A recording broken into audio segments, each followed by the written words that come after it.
Whether it's learning about earnings estimates, exploring the Zacks rank, or adding to your financial toolkit, get the education and resources to help you become a more successful investor here on Investing the Zacks Way. In this segment, Steve is talking about the Zacks rank again, but this time from a little bit of a different perspective.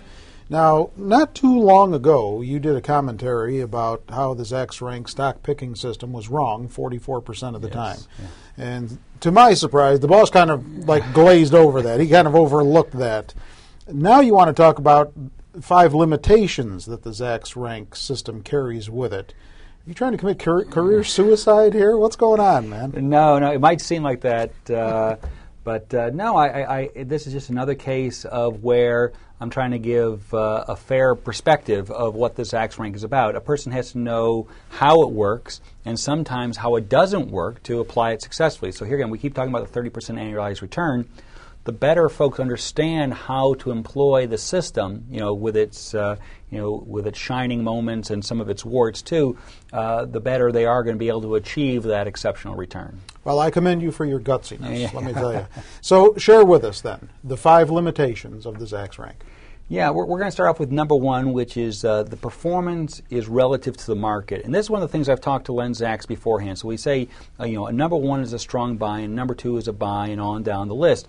However, he said he really debated early on whether he should use that kind of rating system, buy, sell, hold, or whether he should go with outperform, in line with market, and underperform, because the system is really about how it does relative to the market. That's another way of saying when the market's going down, it's going to pull pretty much everything with it, including some of the best stocks, the best earnings outlooks.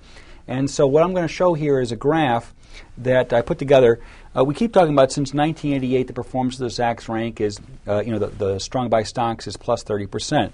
However, in that stretch, there's been 5 years that have been in the red. So I'm highlighting each one of these years and showing how the Zacks rank is done in each of those years.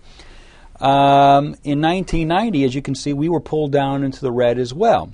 But at the end of the year, we did have a positive return. As you go down the list, the market's been down 5 times over the last 20 years.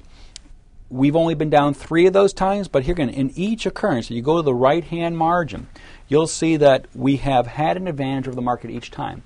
So in the most recent year, market's down 12%, we're down 6%. Is that our shining moment? Is that something that we can, wave a big banner outside the building? And the answer is no. But here again, would you rather be down 6% or down 12%?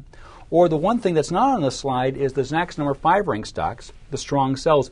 Those are down 20% so far this year. So here again, a system that says, all right, the market condition's not great, but this is the best the market has to offer, minus 6. The average stock's down 12. And oh, by the way, these terrible stocks, the one to stay away from, don't have them in your portfolio, those are down 20.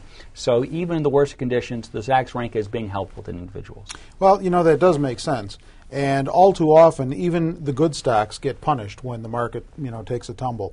But that also does create buying opportunities for investors. Sure so the next limitation then would be what? It is a short-term indicator. And so on the website and the education, we keep trying to say it's really meant for a 1 to 3 month time horizon. And that's because that's the way Len tested out. He put together these factors of agreement, magnitude, upside, surprise that were indicative of future stock performance, but future stock performance really only looking out 1 to 3 months. So phenomenal tool for traders. But if you're a long-term investor, you're going to find there's far too much turnover in the signals of the stocks. In fact, every month, 60% of the stocks will change their rating. So, 60% of the number 1 stocks will leave the list, and a new group of stocks will come on. So, if you're a long-term investor, we're not trying to change who you are. You're just better off looking at the Zacks recommendation versus the Zacks rank. And for those who want to know more about the Zacks recommendation application for long-term investing, then be sure to check out our education video. We did do an education video on that Zacks recommendation versus the Zacks rank. I just wanted to call that to your attention. So let's move on then to the number 3 limitation. Yeah, the number 3 is that there's a little bit of a small to mid-cap bias in the Zacks rank. So here again, thinking about the 4 factors, agreement, magnitude, upside, and surprise, The stocks that are going to have the biggest measures in those four factors are going to be smaller to mid-cap companies because they're going to have the most explosive earnings. It's just too hard for the Johnson & Johnsons and GEs to really have a 40% earnings surprise and see their earnings estimates go up that much. So here again, we're not trying to change the kind of investor you are. We're just trying to make you smarter in the way you do go to market. So here again, if you see yourself as a more conservative investor and you really want to shy away from some of the small and mid-cap stocks, then fine.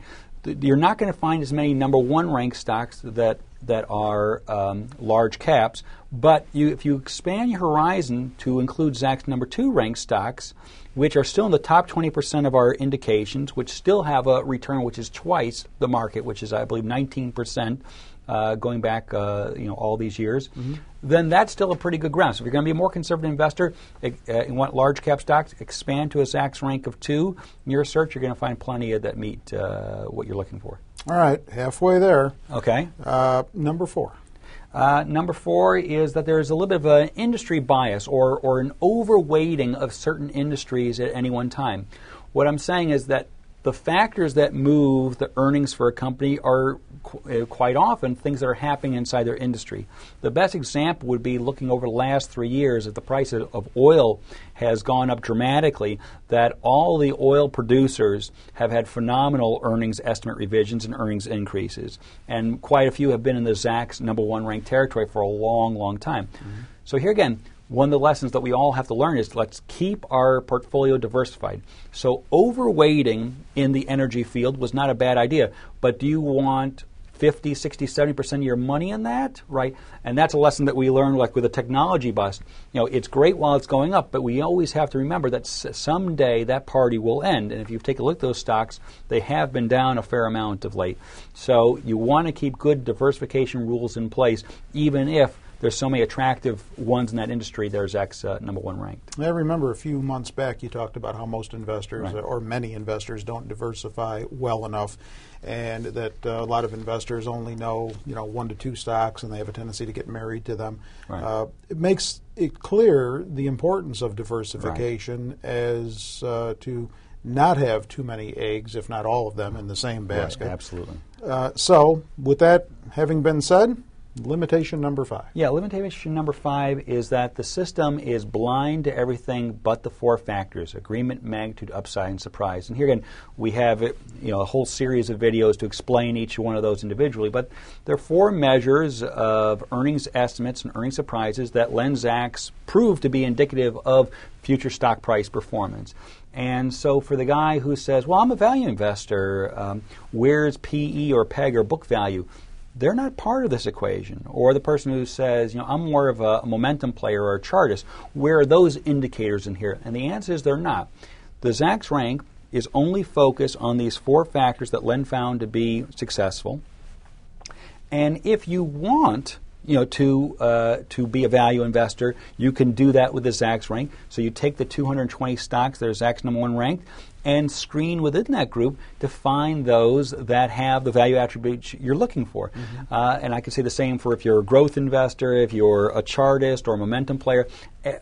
The Zacks rank is the best starting point for your stock search, and then narrow it down to find those that meet your unique investing style. So information can be parsed out a lot of different ways. Absolutely. And probably the Research Wizard is probably the best tool for that. And also we have some trading services, meaning where we pick stocks for folks based upon value size. We have a value trader service, a growth trader service, and so on, so that people who want to employ the Zacks rank and a style at the same time can do so.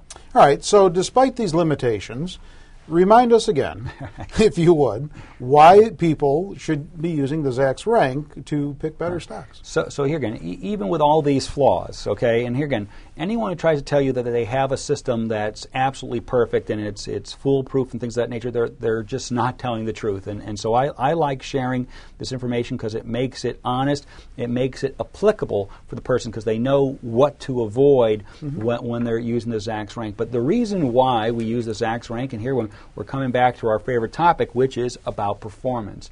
And the Zacks rank model, the thing you want in a stock picking model is two things. You want something that provides clear signals, okay, clear signals, which are the ones to buy, which ones to hold, which ones to sell, okay? So our stock rating system gives clear understanding of what that is. But what's even more important than clear signals are meaningful signals, meaning does a strong buy produce better returns than a buy? And the answer is yes. Does a buy produce a better return than a hold? Yes. Does a hold produce a better return than a sell? And does a sell outperform a strong sell? And the answer is yes. Meaning that each of the signals is indicative of the likely performance of those stocks. And it is the most helpful of knowing which stocks to buy, which to hold, and which to sell. And that's what you want in a rating system. All right. Well, there you have it, folks. The 5 limitations of the Zacks rank and why it's still a good system to use. Yeah. With Steve, I'm Terry Ruffalo.